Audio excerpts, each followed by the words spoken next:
Good morning, traders and investors. Roger Scott here, senior strategist for The Trading Pub. It's October 30th. It's a day after my birthday. I want to thank each and every one of you for thinking of me yesterday, sending me your gifts, sending me the best wishes. I really, really appreciate it. I got a great shirt from Ken Reitz here. You can see what it says right here. Thank you, Ken. I really do appreciate it. So, folks, before we get into this session, I got a special announcement, and I'll talk about this before I end the video.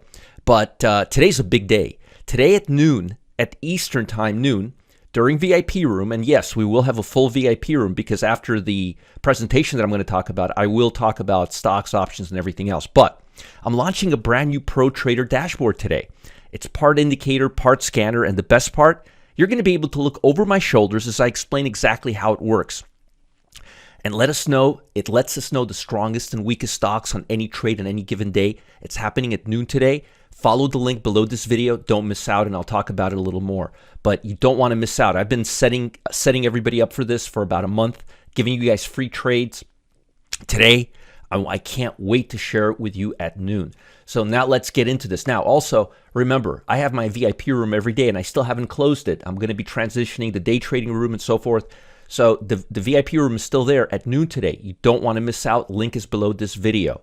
Also, join my Telegram channel. If you don't know where or how, you could find the link below this video, or just go to rogerscott.com/telegram. Now let's get into all of this. What are we wasting our time here for? All right, Nasdaq, it's up 100 points. The Dow's up 176 points. Obviously, we're seeing some love from the indices, but here's the problem. Here is the major problem. And boy, this could be a big problem. We are opening higher. We're still kicking off the 200-day on the QQQ. The problem is we haven't had a capitulation. Folks, you need a capitulation. You need a big, big bar reversal. I haven't seen any of that. Looking at the SPY, let's look at the SPY. Not seeing that either. But by the way, and I showed you a picture on Telegram, we finally hit that level. Now, the key is we may putz around here for a little while, hover around here for a little while before going higher. But I still haven't seen a major capitulation. Matter of fact, on Friday, the markets closed near their lows. So today they're up right now, and they're still at a strong resistance level right here, as you could see. But this is overnight trading action. So be very, very careful, because if we don't break through this level, we can come right back down. And again, we haven't seen a capitulation. And you know what I always say, nothing good happens till we see capitulation. We need to see high volatility, a big down day to drop out the weak hands, and a reversal to the upside. Now, you may argue we haven't seen one here and here and here, but the truth is, look at this move. I mean, this is a pretty big move. So I would expect to see some sort of capitulation, or at least stronger trading action with good volume. Didn't see great volume on Friday and Thursday, but we did see better than average. And when the market was going higher right here, look, volume dropped off right here, and then it picked up on the downside again. Look, down days, high volume, up days, low volume. Down days, high volume. So we're definitely seeing higher volume on the way down. And I would be very, very cautious right now. Now, I am optimistic that we're up, but I would be very, very cautious because we've seen this song and dance before. And earnings, even though they're better, we've got Apple earnings this week. And let me show you a chart on Apple right now. This is not pretty. We're below the 200-day moving average. We're still below the 200-day moving average. And if nothing good happens in the next couple of days, if this can't get it up above the 200-day moving average, there's a good chance that Apple can go lower. I don't think that's going to happen. I think we're going to start coming back up right now. But again, be very, very, very, very cautious. Now, another thing you need to be very cautious about, and I'll be sending you this on the Telegram channel as soon as I'm done here. We've got major earnings this week, and I'll be sending you this. I outlined the biggest earning plays each day, and then I gave you a sheet here with every big earnings play with their EPS. So this is the number you want to look at and whether they beat it. Today, for example, well, McDonald's, Boise Cascade, Denny's, got to watch that Denny's, FMC, let's see here, Leggett & Platt, On Semiconductors, Pinterest. Let's see here. Simon Property Group. Western Digital. Zoom Technology, and XPO and Wolfspeed. A lot of stocks that we trade, and tomorrow you've got AMD. So again, this is going to be a very tumultuous week, and you could see here most of the stocks that I mentioned: McDonald's, WDC, ON, PINS, HSBC, ANET, networking stocks. So these are the big ones, and this is the expected range. So this doesn't tell you which way it's going to go, but it tells you if it's the movement, the volatility.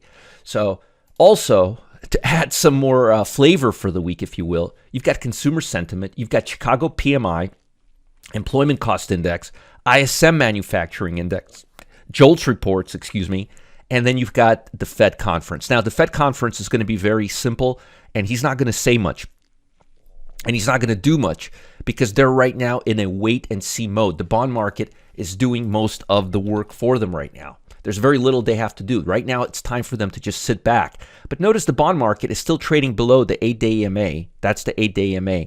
And it's down today. It's not really all that bullish. This is putting pressure on the stock market, folks. Any way you cut it, any way you slice it. Let's talk about the broad market. But the point is, you've got a lot of data this week. You've got employment situation, you've got jobless claims, you've got factory orders, you've got the ISM manufacturing, construction spending, employment costs, a lot of data that the Fed uses. Most likely what they'll say is, we're just going to keep doing what we're doing. What we're doing is definitely working, wink, wink. They're going to say that. But we're going to keep rates elevated for quite some time, and we're going to reassess the situation. But things are getting better. That's what they're going to say. I'm pretty sure that's what they're going to say. The odds of them raising rates are literally zero right now in November. So I'm not really expecting anything crazy, and earnings are taking front center stage. Speaking of earnings, market participants are looking ahead of the Federal Reserve interest rate decision. That's Wednesday, and gearing up for more corporate earnings results, as well as Friday non-farm payroll report. And again, we still haven't seen a capitulation. U.S. PCE, that's what the Fed uses to gauge inflation. It came in better than in line with expectation. They're going to mention that in Wednesday's report. Personal spending came in better than expected. That's good. Consumer sentiment was revised higher. That's good too. They're going to say what we're doing is definitely working, but we need more time for our decisions to penetrate the economy, and then we'll see what happens. I'm telling you, they're going to say something very similar. The bond market's doing a lot of the work for them right now because it's causing higher yields, so it could just cause them to sit back and relax. Apple, McDonald's, AMD, Caterpillar, Man, Qualcomm, Starbucks, Pfizer. So far, earnings have been better. Look at this, 4.3 over year compared with 1.6 at the start of the month. And what's the stock market been doing as a result? Going straight down. Earnings have not helped us at all. That's very, very disturbing, and that's also a big warning sign. There's zero chance, there's a 96.2% chance they're going to do nothing on Wednesday, which is 100%, but there's a 24% chance they're going to raise rates a quarter of a basis point in December. I don't think that's going to happen. I think they're going to wait till next year. They want to preserve the end-of-year rally as much as possible. I don't think we're going to get one, not based on what I'm seeing right now, but I've been wrong before many, many times. Europe is up a little bit. They're digesting Spanish inflation, German growth. German growth is not doing good. They're not really growing very much, bracing for more corporate earnings. Data showed on Monday that German output shrank in the third quarter, heightened concerns that Europe's largest economy may be on the path towards a recession. Ouch. That's not going to help U.S. either. Bank of England is scheduled to announce its interest rate decision on Thursday. China closed slightly higher, giving us a little tailwind, making its fifth consecutive gains. It hasn't helped us last week. 30 companies listed in China unveiled share buyback programs. The Nikkei stock index closed sharply lower as apprehension of a domestic and U.S. central bank meeting dampened risk appetites. Bank of Japan is widely anticipated to keep interest rates negative. Man, they've got a new prime minister. He's got to shake things up. They really do. Things are not looking good there, and they're not helping us either. Media reports indicate the possibility of a shift in the bank's yield control policy. Please, Prime Minister of Japan, who was trained in U.S., I think MIT or Stanford, you got to make changes or you're going to be in a recession for the next 30 years. Got a lot of earnings, a lot to talk about in terms of price action. Sector watch. Well, utilities, basic material, consumer staples, real estate. Not good. But look, consumer discretionary is coming up. Is retail sales coming up? Look, retail sales is coming up. Look at that. They didn't do so bad. What about a 3-week basis? Utilities, consumer staples, energy, retail.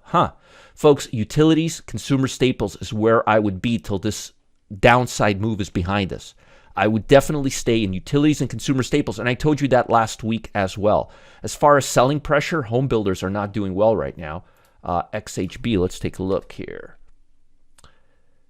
Not doing well at all. They're hovering near the lows. Higher interest rates cause lower home builder stocks and higher prices on consumer staples. But seriously, be very careful. Stick with utilities and consumer staples right now. I should have held that GIS position overnight on Thursday. I let it go, but I scratched it, but I should have kept it. But utilities, consumer staples, and yes, energies are still in play.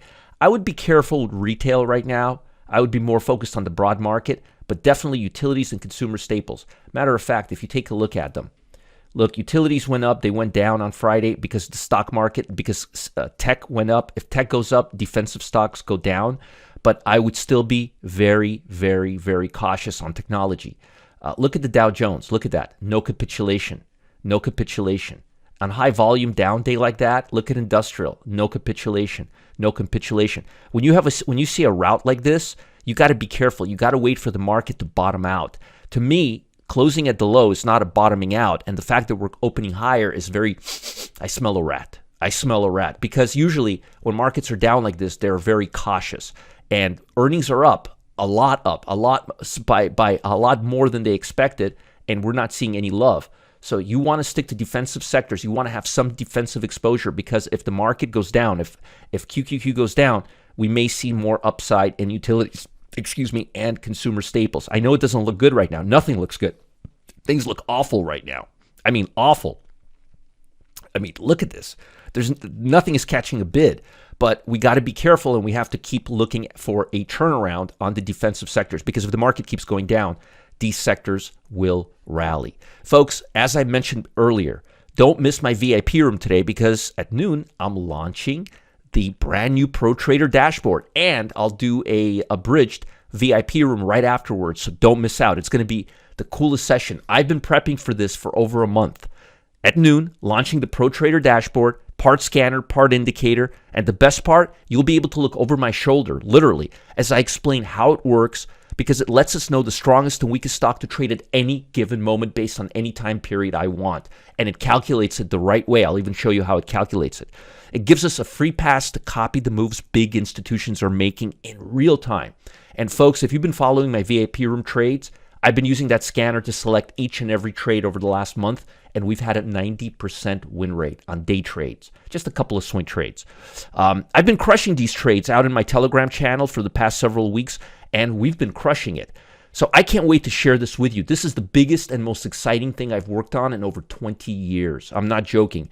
This is a movement. I'm going shorter term, folks, and the ProTrader dashboards is what you need. Be sure to click on the link below this video or where you're watching this video and join me for my VIP room. Subscribe to my Telegram channel if you want free trades for a few more days, and I'll see you at noon. And again, Ken, thank you. This is the perfect t-shirt. I'm going to be doing my my VIP room with it today. Bye, everyone.